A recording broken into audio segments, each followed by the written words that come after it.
పవన్ కళ్యాణ్ గారు గతంలో మేము ఎక్కడ మహిళలకు అన్యాయం జరిగితే అక్కడ నేను ఉంటాను అన్నారు. కానీ ఇప్పుడు జనసేన ఎమ్మెల్యేలే మహిళని కించపరుస్తూ మాట్లాడటం, ఇబ్బందులు పెట్టడం, దీన్ని ఎలా చూస్తారు? అది పవన్ కళ్యాణ్ గారు విజ్ఞతకు వదిలేయాలండి. ఒక డిప్యూటీ సీఎంగా ఉండి ఆయన, అసలు డిప్యూటీ సీఎంగా లేనప్పుడు ఆయన ఏం ప్రశ్నించారు? 30,000 మంది మహిళలు వాలంటీర్స్‌ని కిడ్నాప్ చేశారని చెప్పారు. మరి ఆ రోజు ఆయన నోరెత్తాడు, మాట్లాడాడు. ఆయనకు అసలు రాజకీయం గురించి తెలుసా? ప్రజల గురించి తెలుసా? ఆయన సినిమాల్లో నటిస్తారు. ఒక రకంగా ఆయన అభిమానులమే మేము గూడా. ఏది సినిమా పరంగా.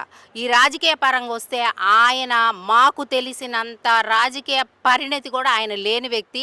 ఆయన అదృష్టం బాగుండి ఏదో ఈవీఎంల ద్వారానో ఎట్లాగో సి ఎం ప్రధానమంత్రి దగ్గరికెళ్ళో ఎట్లాగో ఆయన తిప్పలబడి చంద్రబాబు నాయుడు గారిని పట్టుకొని డిప్యూటీ సీఎం అయ్యారు.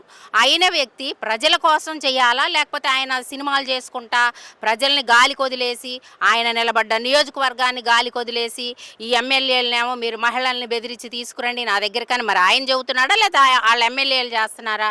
ఇటువంటి వాళ్ళకి ఆయన ఇంత సపోర్ట్ చేసుకుంటా ఎక్కడ కూడా ఆయన ఖండించిన ప్రస్తావన మనం చూసామా? ఎక్కడ ఆయన ఖండించిన ప్రస్తావన కూడా చూడాల.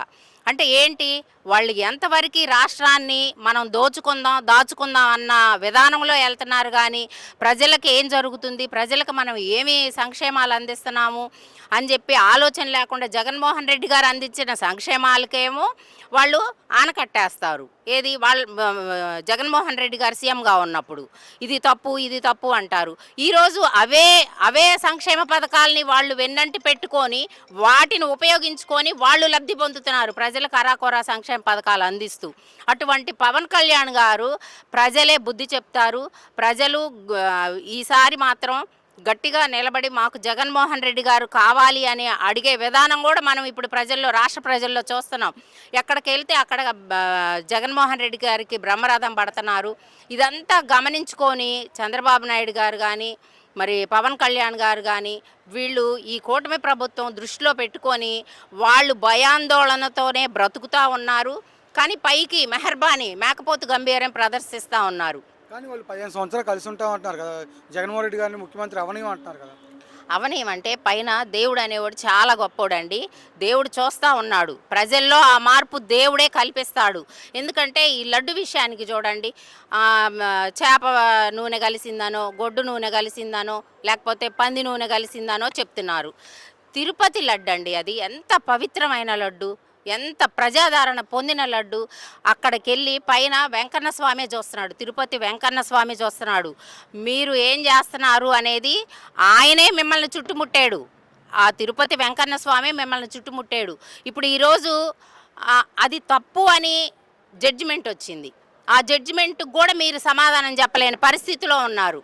దేవుడితో ఇంత జరుగుతున్నా కూడా మళ్ళీ టీడీపీ వాళ్ళే, ఆ టీడీపీ అంటే టీడీపీ వాళ్ళని కానీ బయట వాళ్ళు కానీ ఎవరైతే ఆరోపణలు చేశారో వాళ్ళు మళ్ళీ ఫ్లెక్సీలు పెట్టడం ఎలా చూస్తారు? అంటే ఈ జంతు కొవ్వు కలిసిందని చెప్పేసి మళ్ళీ ఫ్లెక్సీలు పెడుతున్నారు. సిబిఐ రిపోర్ట్ వచ్చినా కూడా దీన్ని ఎలా చూస్తారు?